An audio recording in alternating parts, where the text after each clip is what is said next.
ఎంతసేపు రాష్ట్రంలో 8 లక్షల ఎకరాల్లో మొక్కజొన్న పంట పండడం జరిగింది. రాష్ట్ర వ్యాప్తంగా ఇప్పటికే మొక్కలన్నీ కూడా మార్కెట్లో వచ్చి రాష్ట్ర ప్రభుత్వం కొనుగోలు కేంద్రాలు ప్రారంభించకపోవడం వల్ల రైతాంగం తీవ్రంగా నష్టపోతా ఉన్నారు. ఇవాళ మొక్కజొన్న మద్దతు ధర 2400 రూపాయలుంటే ప్రభుత్వ కొనుగోలు కేంద్రాలు ప్రారంభం కాక రైతులు 1600, 1700 రూపాయలకే మొక్కజొన్న అమ్ముకొని తీవ్రంగా నష్టపోతున్నటువంటి పరిస్థితి ఉంది. మరొక వైపు అకాల వర్షాల వల్ల మార్కెట్ యార్డ్లలో కల్లాల్లో మొక్కజొన్న తడిచిపోయి రైతులు బాగా నష్టపోతా ఉన్నారు. ఈ ప్రభుత్వం మొక్కజొన్న రైతుల పట్ల తీవ్రమైన నిర్లక్ష్యం చూపుతా ఉంది. ప్రభుత్వమే ఒకవైపు పంట మార్పిడి చేయాలని రేవంత్ రెడ్డి, తుమ్మల నాగేశ్వరరావు గారు వరి వేయొద్దు, వరి వేస్తే మేము కొనము అని రాష్ట్ర ప్రభుత్వమే చెప్తుంది. ప్రభుత్వాన్ని నమ్మి 8 లక్షల ఎకరాల్లో మొక్కజొన్న పండిస్తే ఈ ప్రభుత్వం కొనుగోలు కేంద్రాలు ప్రారంభించక రైతులను నట్టేట ముంచుతా ఉన్నారు.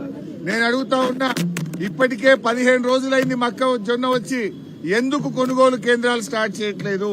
అంటే పంటంతా దళారుల పాలైన తర్వాత దళారుల దగ్గర మొక్కజొన్న కొంటారా? మీరు రైతుకు మేలు చేస్తారా, దళారులకు మేలు చేస్తారా? ఇప్పటికే దాదాపు 25% పంట దళారుల చేతుల్లోకి పోయింది.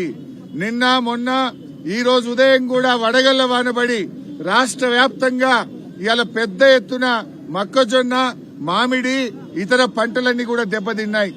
మీరు పంటల బీమాని అసెంబ్లీలో ఊదరగొట్టి బడ్జెట్ స్పీచ్ లో చెప్పి ఇప్పటి వరకు పంటల బీమాను మీరు అమలు చేయలేదు. పంటల బీమా అమలు చేయరు, రైతుకు ఇన్పుట్ సబ్సిడీ కూడా ఇవ్వడం లేదు. దయచేసి మేము ప్రభుత్వాన్ని కోరుతా ఉన్నాం, రాష్ట్ర వ్యాప్తంగా గత 2-3 రోజుల్లో వడగళ్ల వాన వల్ల రైతులు బాగా నష్టపోయారు.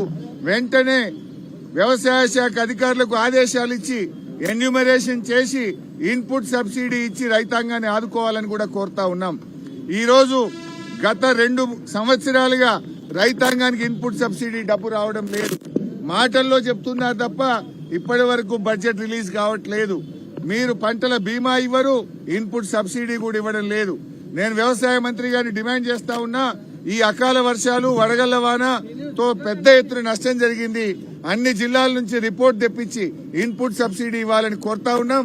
ముఖ్యంగా మొక్కజొన్న రైతులకు తక్షణమే కొనుగోలు కేంద్రాలు ప్రారంభించి 2400 మద్దతు ధర, 500 రూపాయల బోనస్ ఇవ్వాలని బీఆర్ఎస్ పార్టీ పక్షాన డిమాండ్ చేస్తున్నాం.